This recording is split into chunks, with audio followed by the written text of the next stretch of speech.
Boa noite a todos. Vamos, neste momento, elevar os nossos pensamentos a Deus, a Jesus, nosso Mestre, imaginando a sua figura doce, a sua figura amorosa, a sua luz envolvendo a cada um de nós, preenchendo o nosso coração de paz, preenchendo o nosso coração, Senhor Jesus, de gratidão. Gratidão, Senhor Jesus, pela vida. Gratidão, Senhor Jesus, por essa casa que nos acolhe. Gratidão, Senhor Jesus, por estarmos aqui hoje. E assim, Mestre querido, nos abençoe a cada um de nós. Abençoe o nosso planeta Terra. Abençoe as nossas famílias. Abençoe a todos aqueles que neste momento sentem pelos seus entes queridos que partiram. Mas sabemos que cada um deles tem a assistência necessária. E como somos gratos, Mestre Jesus, por termos sempre o teu auxílio, o auxílio dos benfeitores amigos, nossos anjos da guarda que nos guardam, nos protegem, e que eles possam sempre nos mostrar o caminho do bem, nos mostrar o caminho que nos leva à melhoria de nossas condições espirituais. Mestre querido, te agradecemos mais uma vez, Senhor, e esteja conosco hoje e sempre. Que Maria, nossa Mãe Santíssima, nos cubra com teu manto de paz, com teu manto de amor, e que essa luz se estenda por todos os nossos vizinhos, por todos os nossos amigos, e que chegue aonde mais necessário seja neste momento. Nos abençoe hoje e sempre, Senhor. Que assim seja, meu Mestre. Sejam todos bem-vindos. A leitura da noite de hoje, título Discernimento.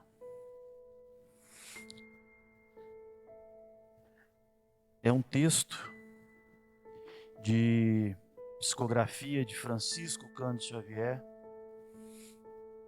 de Emmanuel, do livro Centelhas. Discernimento. Às vezes nos afligimos, solicitando orientação. Estamos certos ou errados, tomando esse ou aquele caminho? Acaso devemos fazer desse ou daquele modo aquilo que nos compete?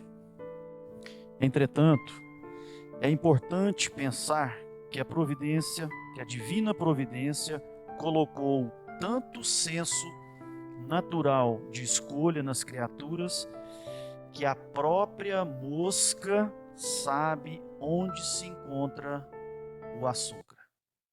Que Jesus possa estar conosco nesta noite, como nós temos a confiança que está, abençoando a todos nós. Nesta noite, nós temos a alegria de ter aqui conosco o nosso companheiro Eduardo Vieira Mesquita, que vai falar a respeito da importância do jovem na casa espírita.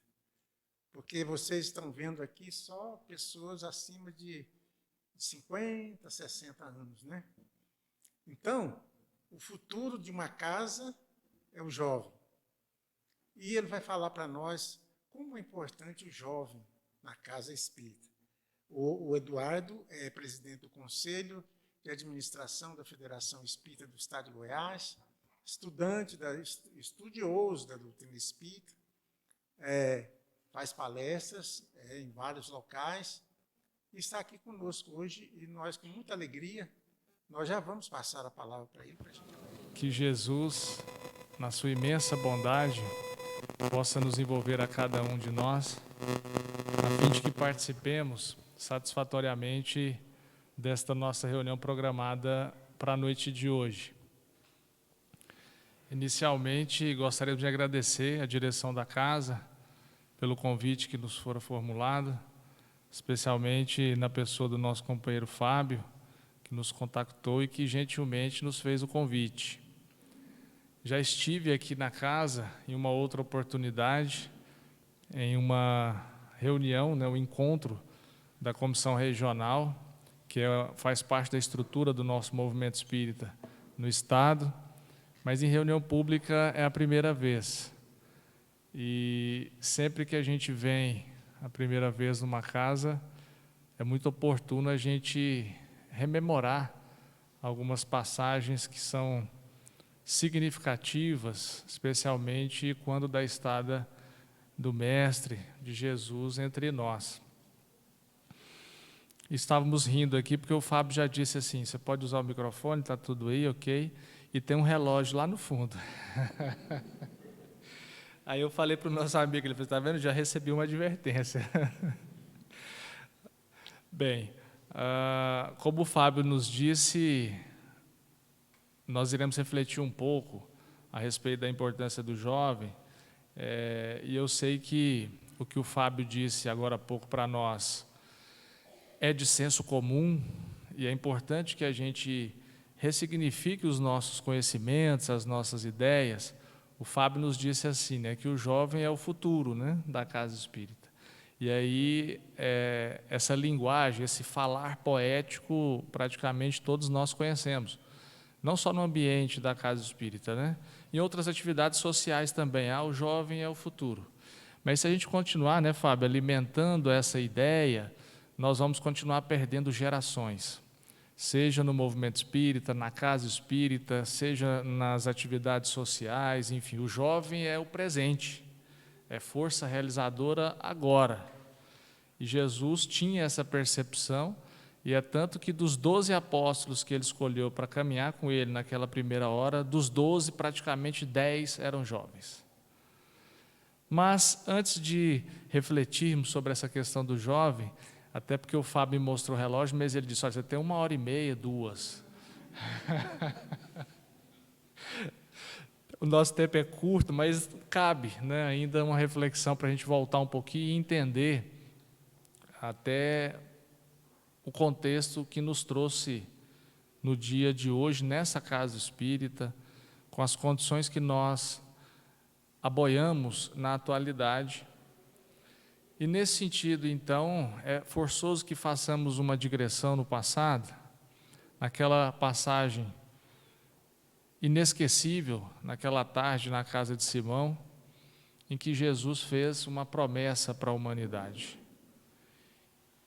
E é imperioso também destacarmos que muitos de nós, ainda espíritos imperfeitos, em processo de caminhada, de aprendizado, de evolução espiritual, às vezes prometemos, e somos até pródigos às vezes nas promessas, sem às vezes, ou em grande parte das vezes, temos condições de cumpri-las, as promessas. Mas espírito puro, por certo, não promete aquilo que não terá condições de cumprir, E Jesus fez essa promessa, e é interessante então que voltemos lá, e já fizemos essa reflexão em outras oportunidades, mas havia mais ou menos 400 anos que a boca profética houvera se calado sobre as terras áridas da Palestina. Acreditava-se que a divindade encontrava-se aborrecida com o denominado povo eleito. Aguardava-se ansiosamente, esperava-se uma dita revolução.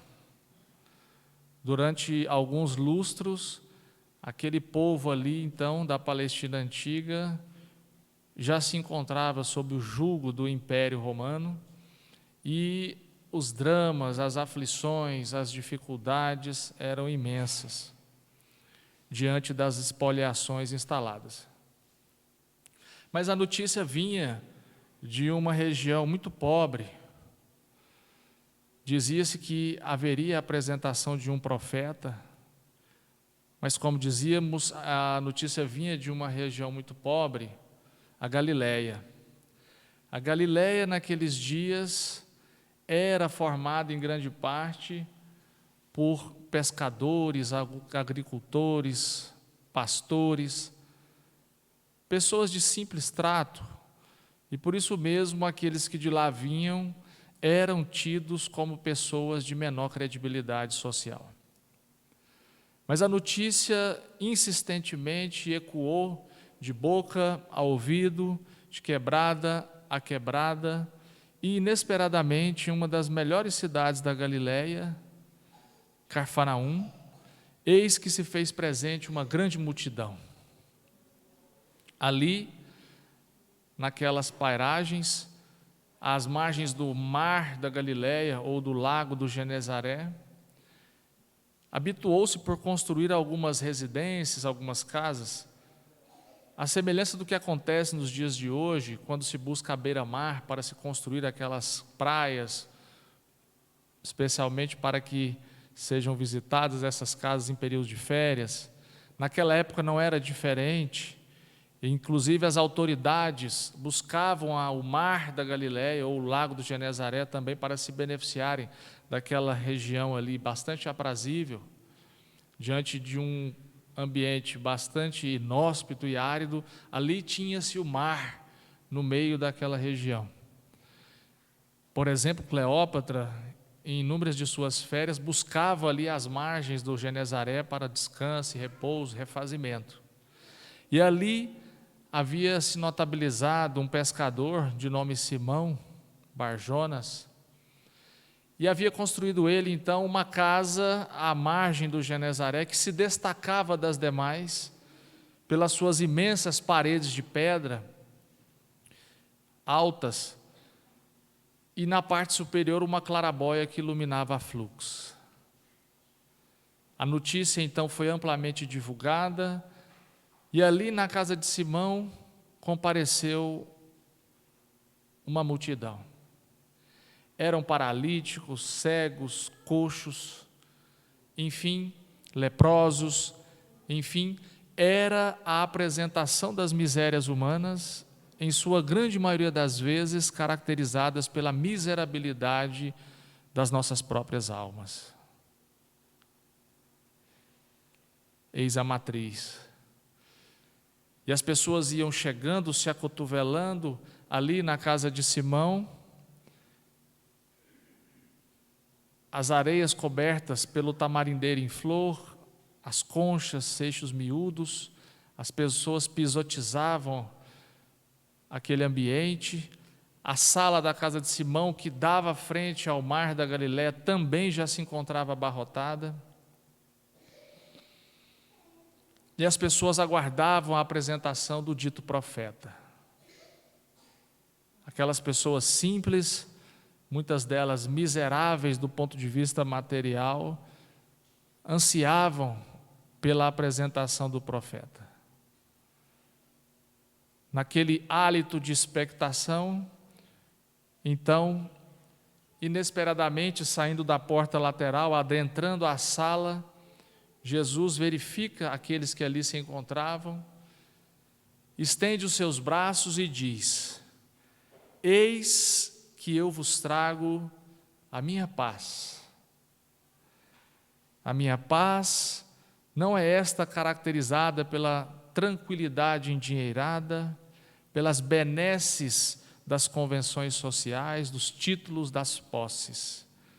A minha paz é aquela que, uma vez conquistada interiormente pela criatura, há de transformar toda a sua vida, ensejando-lhe plenitude interior, luz espiritual.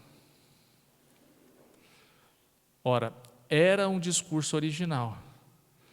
Aquelas pessoas simples ali da Galileia já estavam acostumadas com os discursos político-religiosos, que da própria face daqueles que proferiam, já denotavam a impossibilidade de cumpri-las, as promessas. Jesus prossegue: eis que vos trago a minha paz. A minha paz é aquela que os ladrões não roubam, as traças não corroem. Até hoje, vós outros ouvistes dizer que ditosos são os que têm, os que possuem, os que governam. Entretanto vos digo, os que têm, muitas vezes são atormentados pela posse. Os que sobrenadam no mar das quinquilharias humanas, invariavelmente também são atormentados pelo medo de perdê-las. E os que governam, em grande parte, são desgovernados em si mesmos.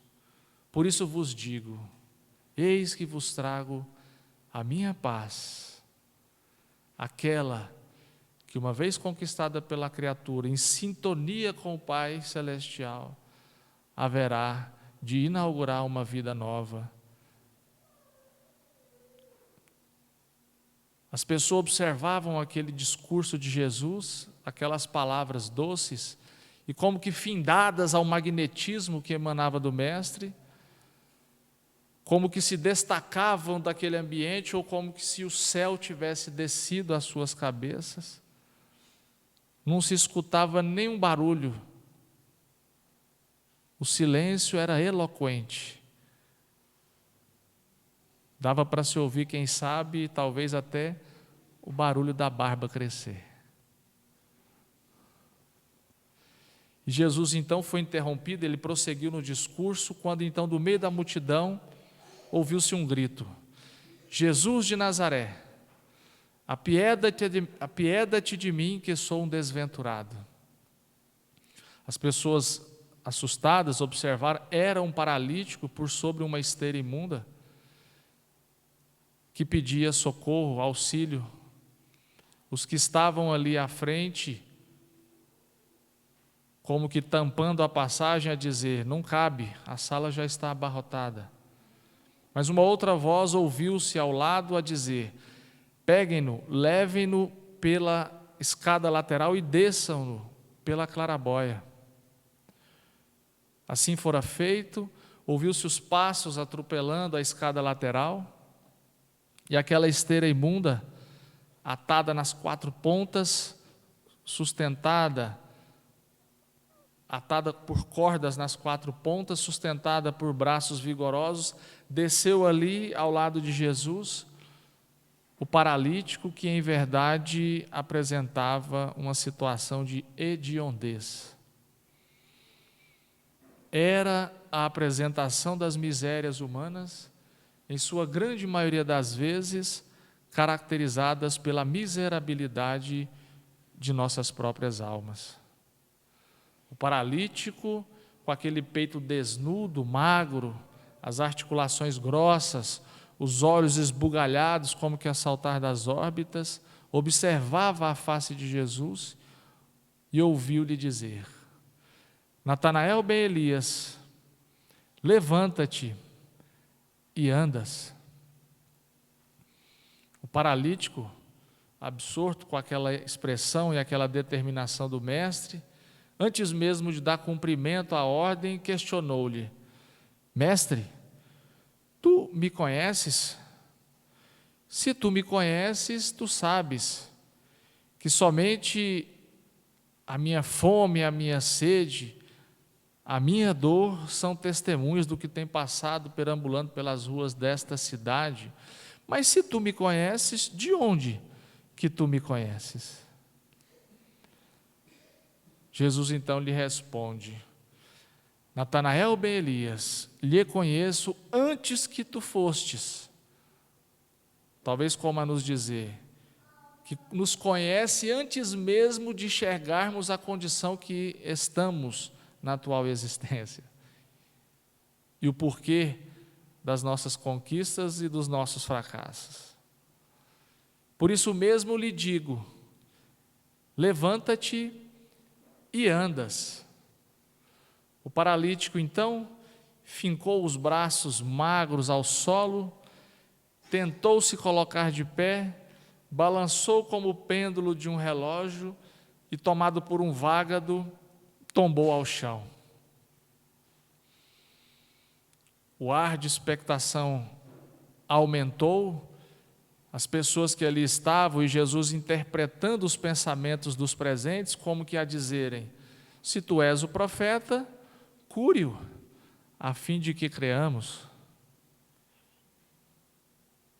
Jesus então se aproxima um pouco mais do paralítico, se ajoelha ali diante dele, fita-lhe os olhos profundamente e lhe diz: Natanael ben Elias, em nome de meu Pai que estás nos céus, eu lhe ordeno, levanta-te e andas. Uma vez mais, o paralítico finca os braços esquálidos no solo, tenta mais uma vez se colocar de pé, novamente balança como um pêndulo de um relógio, mas desta feita como que sustentado por uma catapulta invisível de energia, permanece de pé. Ele mesmo, sem compreender o fenômeno a que fora objeto naquela oportunidade, ficou de olhos esbugalhados, tentando compreender o acontecido, e as pessoas, verificando o fato, que era inédito, porque até então só ouvira dizer destes fatos por meio dos contos dos mais antigos, mas o fato era que o paralítico estava sozinho com as próprias pernas de pé. Ele então questiona o mestre, aquela pergunta que Paulo também fez na estrada de Damasco, que o doutor da lei, quando ao encontro de Jesus, naquela última Páscoa do Mestre entre nós, nas portas de Jerusalém, também questionou.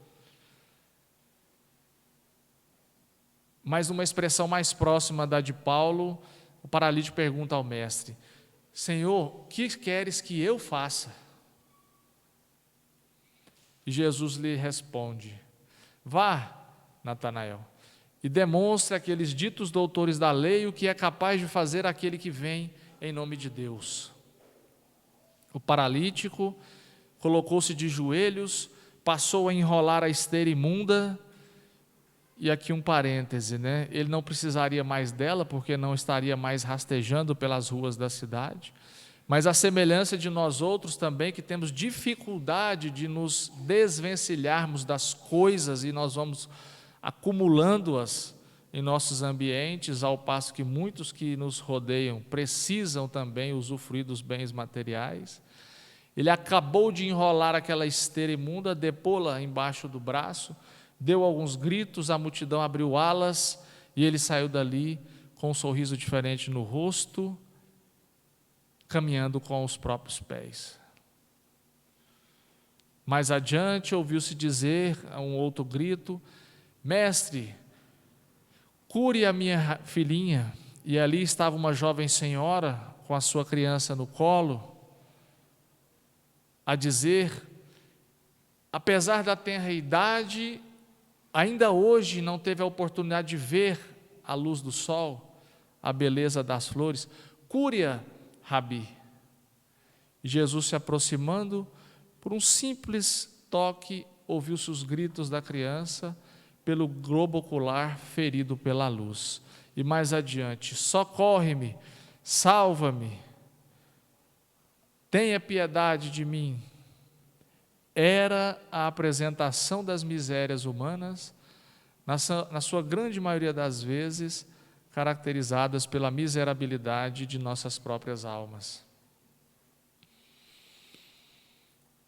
Jesus passou aquela tarde na casa de Simão, abrindo olhos fechados, desenrolando línguas hirtas, abrindo ouvidos mocos, limpando leprosos. O sol deitava no horizonte, as primeiras estrelas salpicavam no céu. Aqueles que se sentiam melhores partiam, a notícia corria, outras pessoas se aproximavam e acorriam àquele local. E a semelhança do mar da Galileia, que trazia as suas ondas, também eram as ondas de pessoas buscando a presença de Jesus. E Simão ali, ao lado, encostado na parede, dizia de si para consigo mesmo: que maravilha, o Filho de Deus está na minha casa, Ele é meu amigo. A semelhança de nós outros, quando estamos diante de alguma autoridade ou de alguma personalidade global e ficamos desconcertados, né? Muitas vezes em um comportamento infantil, sem reconhecer o que envolve tudo isso, e ele não se apercebeu que o mestre estava cansado. Os cabelos longos já grudados à testa pelo suor da tarefa. Jesus fita então Simão, e aí sim ele percebe que o mestre estava cansado daquela exaustiva tarefa. Entra na frente das pessoas, vai empurrando umas, outras iam partindo. O ambiente foi se esvaziando, se acalmando, até que então Jesus, juntamente com Simão, de braços entrelaçados, não sei os que recordam, mas talvez por fotos, a semelhança do Chico, quando com alguma companheira ou algum companheiro tinha aquele hábito de entrelaçar o braço, né? E eles foram caminhando rumo ao Genezaré, as primeiras ondas lambiam-lhes os pés, sentaram por sobre algumas pedras e ficaram ali em meditação, naquele cenário bucólico da Palestina antiga. Até que então, Simão percebe que algumas lágrimas desciam na face do mestre e lhe questiona: mestre, tu choras? É, Simão, sim, estes são dias duros, isso me emociona. Bom, se tu choras, pressuponho que de felicidade, porque eu conheço praticamente todos aqueles miseráveis que aqui estiveram na tarde de hoje e que foram beneficiados pela graça de Deus. Se tu choras, pressuponho que de felicidade. É, Simão, vós outros não me compreendes. Veja você, Simão, pensas que vim plantar na terra um reino de remendões? Não. Pensas que é lícito colocar retalho em pano velho, Simão? O rombo vai ser maior ainda. Meu reino é um reino de renovação. Veja você, Simão, aquele paralítico que saiu daqui caminhando com os próprios pés, ao invés de bendizer o nome de Deus, as benesses recebidas na tarde de hoje, agora infelizmente está em uma taberna diante de alguns pares, mais uma vez mergulhando em um copo de aguardente, se entregando aos desequilíbrios e às ilusões do mundo. É, Simão, vós outros não me compreendes.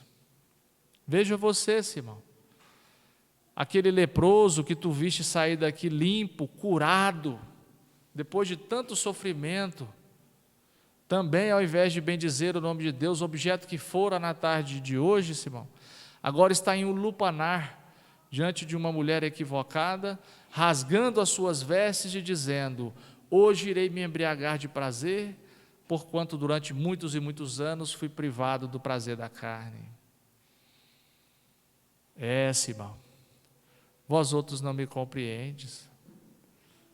Veja você, Simão, aquela louca que chegou aqui com a mente totalmente desequilibrada, subordinada, com a mente anatematizada pelas forças espirituais inferiores, e que foi aqui também curada, reequilibrada e saiu daqui com um sorriso diferente nos lábios. Veja você, Simão, ao invés de bendizer o nome de Deus, agora está perambulando pelas ruas dessa cidade, buscando a vingança em face daqueles que lhe jogavam pedras, que a expulsavam de suas residências, de suas casas, que cuspiam em si, quando de seus desequilíbrios e infortúnios pelas ruas da cidade. É, Simão, vós outros não me compreendes. O meu reino é um reino de renovação. A criatura haverá de abandonar o homem velho para se fazer um novo homem. E, obviamente, a ideia de uma nova criatura, né?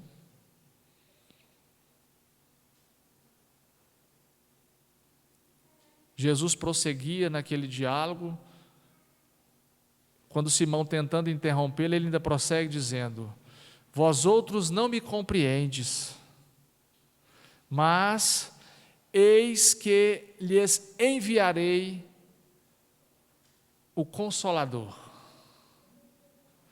o Paráclito, o advogado maior, aquele que vos esclarecerá tudo o que tenho dito e que haverá de ficar convosco por todo sempre. Temos essa passagem como uma das mais importantes, extraídas dos anais da espiritualidade, porque foi nesta tarde que Jesus fez esta promessa para a humanidade.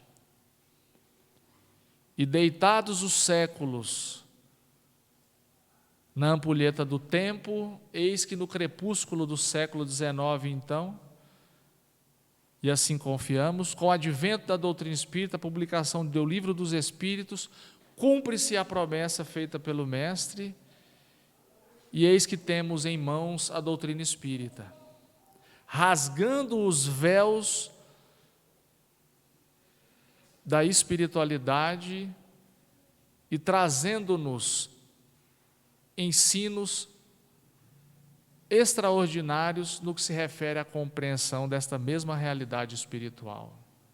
Se até então lidávamos com a espiritualidade de forma especulativa, interesseira,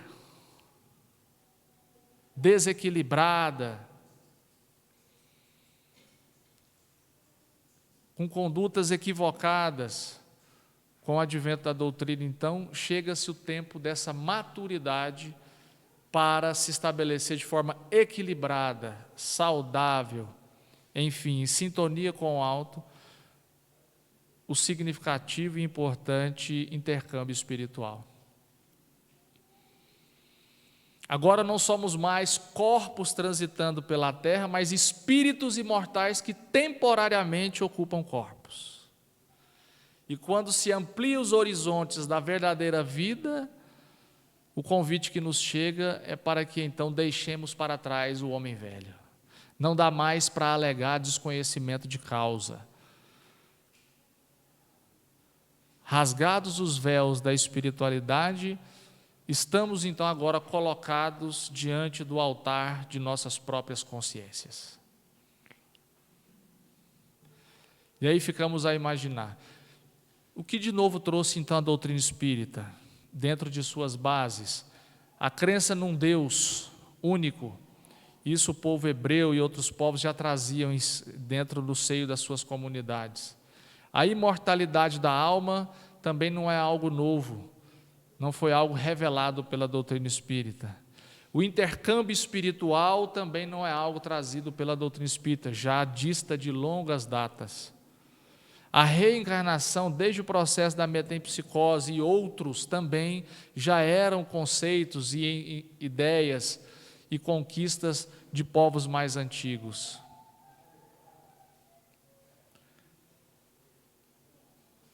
E a outra base é o Evangelho redivivo do Cristo. Mas então o que de novo nos trouxe a doutrina, se nós tivemos durante séculos e séculos, inclusive uma igreja oficial, que se arvorou como detentora dos ensinos e intermediária desses ensinos entre a divindade e as criaturas de Deus na terra. Poderíamos fazer esse questionamento. E aí é que está. A doutrina espírita não veio trazer verdades novas, veio exemplificar verdades antigas. E essa exemplificação por meio da conduta, da vivência, da prática do Espiritismo por cada um de nós. E aí ficamos a pensar, né? Dentro dos 40 minutinhos que temos, né, Fábio? Ficamos a pensar, e como temos desenvolvido as nossas atividades na casa espírita, com todo esse acervo extraordinário que nós já temos à nossa disposição.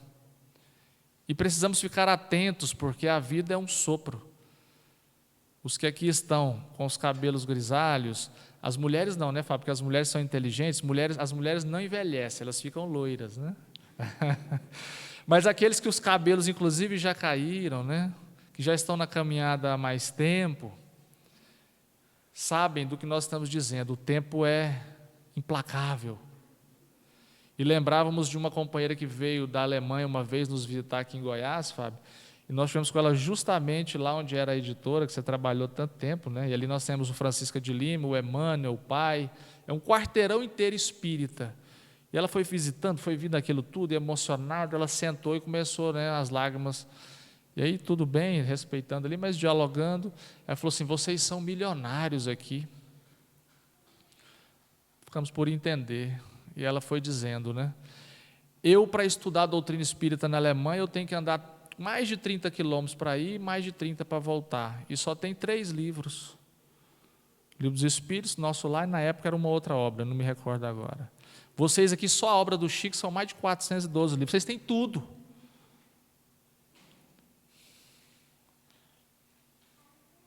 E o que temos feito, né? Porque será que a semelhança do que aconteceu conosco num trabalho de intercâmbio espiritual, onde se apresentou, por intermédio do equipamento de uma médium, um irmão se dizendo pastor evangélico, e ele estava indignado, nervoso mesmo, e no diálogo ali do trabalho de desobsessão, ele dizia, cadê a minha Bíblia? Eu não admito esse tipo de brincadeira, onde é que esconderam a minha Bíblia? Eu preciso consultar a palavra. E aí no diálogo com o médium, o dialogador, foi dito, olha meu irmão, talvez ela não esteja escondida. Aquilo que a gente não exemplifica não se transmuda, não se transforma em patrimônio pessoal nosso. Não é no papel, né? É na conduta. É ser carta viva dessa mensagem. Mas e nós outros? Será que quando nós chegarmos do lado de lá vai ter livro dos Espíritos para a gente ler? O Evangelho para a gente dar uma consultada? Porque agora está fácil, né? Tudo online, PDF, você pega emprestado na biblioteca do centro, está tudo aí. E será que temos valorizado? Porque entender a realidade espiritual agora já é crédito para o amanhã. Chegar do lado de lá sem compreender essa realidade espiritual, a dificuldade, por certo, essa será maior. E será que temos valorizado, buscado, né? E aí, trazendo para a nossa realidade, finalizando a nossa pequena reflexão, o que temos feito especialmente com aqueles que têm chegado no centro, as nossas crianças, os nossos jovens, especialmente as crianças, que é terreno fértil, né, para essas mudanças significativas e necessárias na existência do espírito, na encarnação ou reencarnação do espírito. Como nós falamos no início, o jovem não é o futuro da casa, ele é o presente e agora. Então nós precisamos acolher esses jovens da casa espírita. E esse acolhimento não é só no sentido de um cumprimento, porque às vezes chega uma família no centro espírita, a gente conversa com o casal, se tiver um jovem ou uma criança, o jovem a gente cumprimenta, a criança a gente nem fala oi, como se não fosse ali um espírito, né? Quem aqui, por exemplo, já foi na evangelização, já conversou com as nossas crianças, Marcelinho, o Pedrinho, como que o jovem e a criança vai se sentir acolhido na casa se aqui ele não cria vínculos? Nós não, estamos aqui sempre, porque tem o nosso amigo, tem a nosso irmão, nosso companheiro. Aqui se torna a extensão do nosso lar. Mas muitas vezes para a criança e para o jovem não. Então precisamos pensar, ter foco nessas realidades e acolhê-los. Dar oportunidade. A gente só está na casa espírita porque aqui a gente se sente útil. E isso é inato da criatura humana. Com o jovem não é diferente. Agora, com o jovem é muito mais laboratório do que auditório. E aí a necessidade de identificar se as lideranças que têm o perfil para trabalhar com a juventude, arregimentar os jovens e iniciar esse trabalho na casa. Que naturalmente eles vão participando, vão criando amor, não só pela doutrina, mas pela instituição espírita também. É esse olho no olho, coração no coração. Quando a gente estabelece essa sintonia, flui. E isso é tão certo que Jesus, quando ia conversar com uma criança, ele se sentava em respeito à altura da criança, para olhar nos olhos e para sentir coração com coração. São estratégias, obviamente que a gente não teria como dissecar aqui, seria objeto talvez até de um seminário, o que é mocidade espírita, como, aonde, quando, como, responder essas questões. Aí sim a gente começa a ter esse olhar. Mas se a gente não prestar atenção, vai passando. Se eu perguntasse aqui, quantos parafusos vocês viram hoje? Por certo iriam dizer, nenhum, mas tudo que a gente pega tem um parafuso segurando, nós não estamos prestando atenção. Se a gente não tiver com a atenção, né, redobrada, ligada, a gente não vai perceber a criança no centro, o jovem, vamos ter dificuldade em nos relacionar com eles, até porque é uma nova geração, e eles também não vão se sentir acolhidos e pertencentes à casa. E aí a gente fica se perguntando, cadê o filho dos médiuns, os netos dos médiuns, enfim, né, o que tem acontecido? Precisamos avançar. E veja que não é crítica, é reflexão. Isso tem acontecido em inúmeras casas, né? Não só da capital, como do interior do nosso estado, e vamos dizer no Brasil. Precisamos ressignificar a forma para alcançarmos essa essência. Porque muitos desses meninos e meninas fizeram um compromisso com Jesus na espiritualidade para reencarnarem na Terra e serem, então, seus missionários na transformação do planeta. E cabe a nós, adultos, então, a tarefa de direcioná-los na senda do bem. E finalizando a nossa reflexão, Fábio, dizendo, né, repetindo, Jesus, na primeira hora, escolheu a juventude para andar com ele. O mais jovem era João.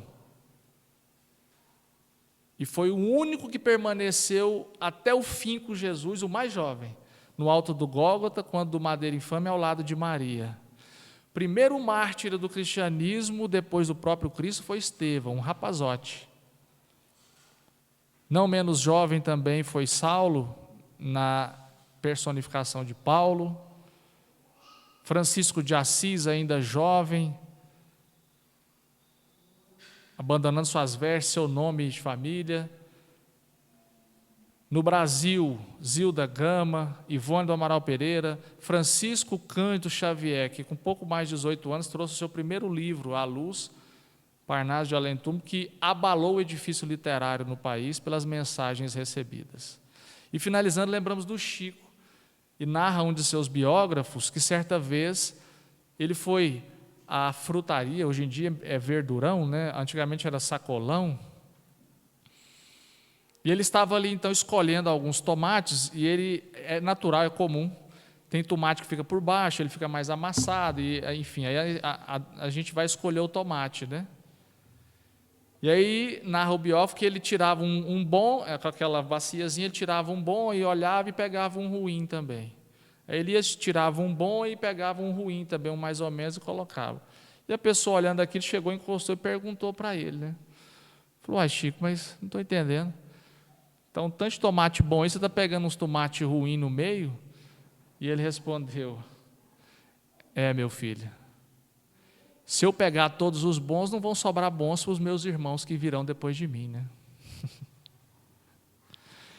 Até arde a face da gente, né? Então, se a gente quer tudo para a gente e não acolhe essas gerações que estão chegando, como é que eles vão, então, ter coisas boas também na casa, se sentirem, então, pertencentes, né, a essa instituição ou outras, e colaborarem com o Cristo nesse imenso trabalho de transformação do nosso planeta para um mundo de regeneração. Fiquemos com o exemplo do Chico, né, da simplicidade de sempre, indistintamente, pensarmos no bem do outro também. E se fizermos isso com os pequeninos, a Ele mesmo, como Ele nos disse, estaremos fazendo o bem, ou seja, para o próprio Cristo. Que Ele nos fortaleça em nossos melhores propósitos. Muito obrigado. Então, momentos de muita vibração, quando nós ouvimos as histórias de Jesus, com um exemplo muito importante que o nosso amigo trouxe nesta noite para a nossa meditação, para a nossa reflexão diante da vida. Estamos passando por problemas difíceis no mundo. E ele falou do começo das misérias das criaturas, dos problemas sérios que a gente, ou o mundo na Terra, traz dentro de si e fora de si. Então, diante disso, nós queremos agradecer ao Eduardo pelas suas palavras aqui hoje, pelo alerta que ele nos deu, através do trabalho da juventude, do trabalho do jovem, aquele que vem vindo depois de nós, para realizar um trabalho muito importante. No final aqui ele disse, são mensageiros do Cristo para realizar um trabalho aqui conosco. Muita paz a todos, agradecemos ao Eduardo, que Jesus possa abençoar a sua tarefa, abençoar os seus estudos, né? Trazendo muita paz, muita harmonia e força para continuar esse trabalho tão importante, né? Cada dia nos elucidando a respeito das coisas importantes de Jesus. Nós vamos passar a palavra ao nosso André Luiz, que não é aquele do nosso lar, mas é o André Luiz nosso aqui, né? Para fazer o pedido do passe, e nós convidamos a todos para a prece, para sintonizar com o mundo espiritual positivo, para a gente receber aquilo que a gente precisa, né? Que é o passe, que é a água frutificada que está aí na mão de cada um, que é o bem-estar.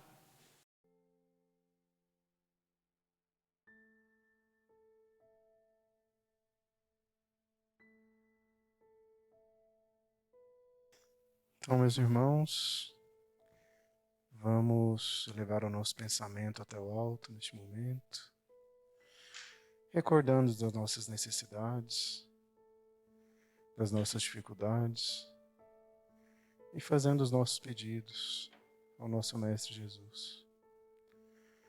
Mestre, o Senhor que é conhecedor da intimidade de cada alma, sabe de nós a necessidade e o sofrimento.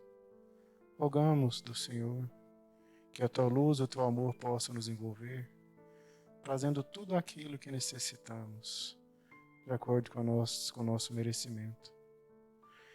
Que esse amor, Mestre Jesus, nos recobre, afasta de nós tudo aquilo que não nos faz pessoas melhores. Que essa mesma energia nos fortalece, restaura a nossa saúde, a nossa consciência e ilumina o nosso caminho, para que assim, Mestre Jesus, tenhamos mais clareza da nossa vida, dos nossos compromissos, da necessidade de ajudar o próximo. Que a tua vontade seja feita, agora e sempre. Pai nosso que estais no céu, santificado seja o vosso nome. Venha a nós o vosso reino, seja feita a vossa vontade, assim na terra como no céu. O pão nosso de cada dia nos dai hoje, Senhor. Perdoai as nossas ofensas, assim como nós perdoamos a quem nos tem ofendido. E não nos deixeis cair em tentação, mas livrai-nos, Senhor, de todo mal. Porque o vosso é o reino, o poder e a glória para sempre. Que assim seja.